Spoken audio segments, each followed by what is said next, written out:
I give you OneRepublic.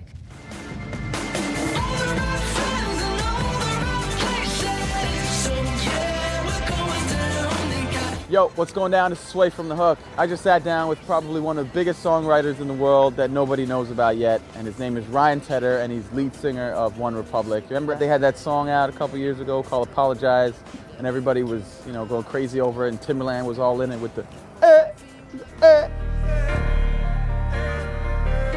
right. You know what I'm saying? So I got a chance to sit down with him, talk about the new record.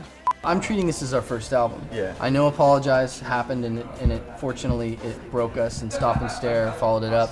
But to me, this is musically our first natural expression. The first single, All the Right Moves, is really part of the movement of how fast our life is right now. That song seems like a very demanding song to perform live. Because I was watching you on Ellen, and I was like, I'm a singer, and I was like, he's gonna hit it every time? Yeah. And then I don't have a typical male lead singer voice. Yeah, I can just kind of keep going up and up and up and up, and until it's squeaking. And it's not bragging. It's just that's the way I sing. I look at artists like Gaga, and to be that loud and vocal and that visual takes so much commitment. I actually got to spend a lot of time with her actually before she was Gaga. She doesn't party hardly ever. As much as she presents this kind of like it's a big party thing, she doesn't. It's all very calculated. people might say that it's easy to write a pop song, but I disagree. It takes just as much talent, to write a song that 8 million people are gonna actually like than it is to write a really beautiful song that, maybe is incredibly indie or incredibly underground or incredibly niche. You know what I mean? Actually, that's the word. So when it comes to songwriting, this guy's got it down pat, man. I mean, the dude's written for Beyonce, Kelly Clarkson, Ludacris, Lady Gaga, Rihanna. You work with a couple artists at a time. How do you decide which song to go with which artist? I hate saying this, but a lot of times politics determine who it ends up going to. I did Battlefield originally for Rihanna. It ended up on Jordan Sparks. Then there's different things, like Beyonce contacted me and was like, I want a song. She was a fan of Come Home, which is the last song on her first album. She's like, give me a song that has that kind of emotion. And I said, okay, here's Halo.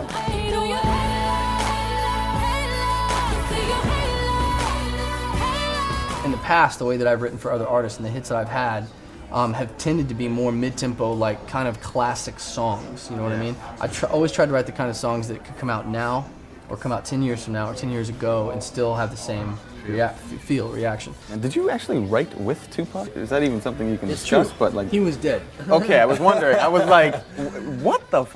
Probably about 4 years ago, I did a track. I got commissioned to do a song for one of his posthumous albums through his mom.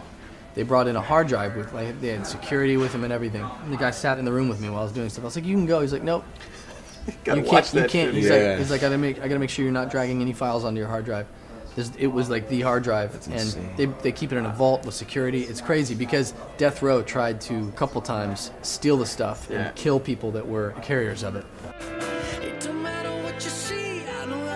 You've contributed to the formulaic style of radio, by writing all of these songs. Yeah. And then on the other hand, you've stated that you want OneRepublic to be, almost like a genre-less band. You really want to push the boundaries there. The irony about what I do and what this band is, I don't listen to pretty much anything that I write. What's actually in my iPod is completely contrary to what I write and produce. I told the band, okay, let's aim to have at least 4 or 5 singles, like radio stuff that could work at radio. The rest of the album, we're going to push so far that there's not a chance in hell it could be on the radio.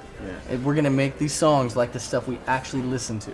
Being one of the handful of people that's helped kind of create where radio's at right now, I think it's almost like my duty to help try and shift it as well. Okay, so we're gonna play a little game here, all right? So Zach, lead guitarist of OneRepublic. Okay, so here's the game. Who does he look like? Okay, is it A, Ed Burns, B, Jamie Lee Curtis, or C, Ethan Hawke? Dudes, you guys great, man. I could sit down and talk with you guys for hours, man. Thanks for having us Hey, on the man, show, man. for sure. Let's get some coffee, man. Oh, dude, that's it. Dude, Ethan Hawke. That's who it is. Hey, this is Ryan. I'm Zach. We are 2/5 of OneRepublic, and you've been hooked, my friend.